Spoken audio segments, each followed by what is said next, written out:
If you've ever spent Holy Week in the Philippines, then you've probably had this dish before. It's a staple around this time of the year and it's called Binignit. And in this video, I'll show you how to make it. Naka Binignit, naba, tanan? Hello and welcome back to my channel. Today I'm going to share with you one of the staples that we usually eat during this time of the year in the Philippines. It's Holy Week and it's just appropriate for us to make Binignit. So without further ado, let's get started. I start by preparing all of my ingredients and start with the jackfruit. So I got this fresh jackfruit from my local grocery store which I'll be cutting lengthwise. Of course, if you don't have access to fresh jackfruit, canned is totally fine as well.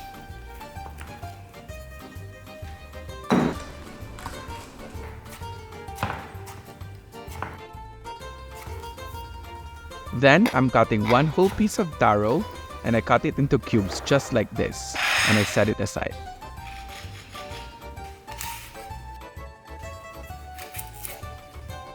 I peel one whole piece of camote and I cut it into cubes as well.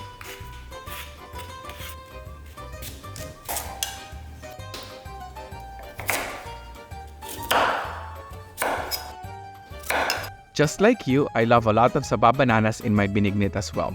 So I'm cutting 6 pieces and you guessed it, I'm cutting it into cubes as well. So the goal is to cut them into small enough pieces so that when you spoon it, you get as much variety as possible. Okay, this is not something that I find a lot and is not always present in my local Filipino grocery store. But I got this frozen ube which of course I'm gonna add into my binignit. Because it's already frozen, I'm going to add it towards the end instead of cooking it with the rest of the root crops. Because I don't want it to be mushy and fall apart when it's time to eat it. Nobody wants that, trust me. Also, I set it aside so that I can also now make my sago. So I'm using the regular small size sago and I'm just cooking it according to package instructions. I'll also be using a large canned red and green sago just so there'll be a difference in colors and varieties and the difference in the size as well. It just makes the whole dish more vibrant, colorful, and also it'll have different textures as well. In Visayas, we typically use landang, but because we don't have that available here in the US, everybody just uses sago instead.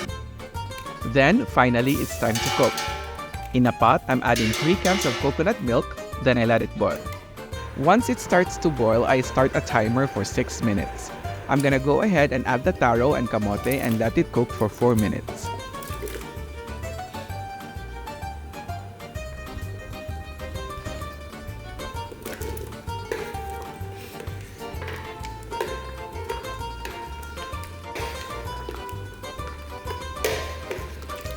Then, when the timer is up, I add the saba bananas and the jackfruit and cook it for an additional 2 minutes.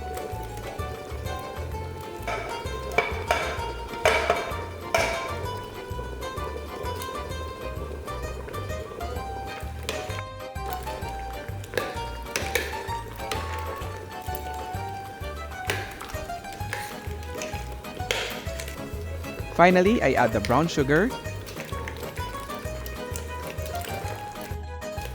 vanilla extract, thawed ube, and the small and large sago.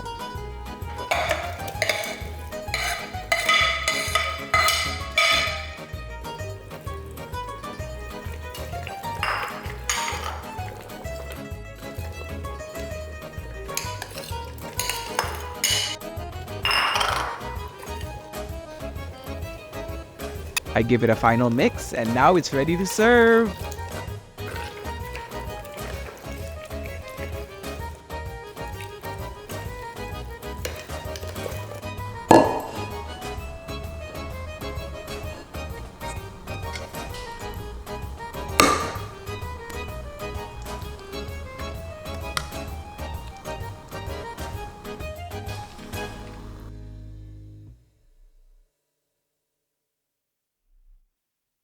Okay, so let's try it.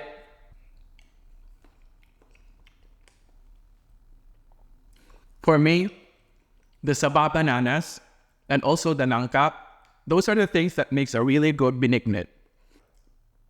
I know a lot of recipes calls for glutinous rice. I really grew up eating binignit without glutinous rice. Honestly, if you don't have it, don't stress out about it because you can still achieve the thick consistency just from the root crops.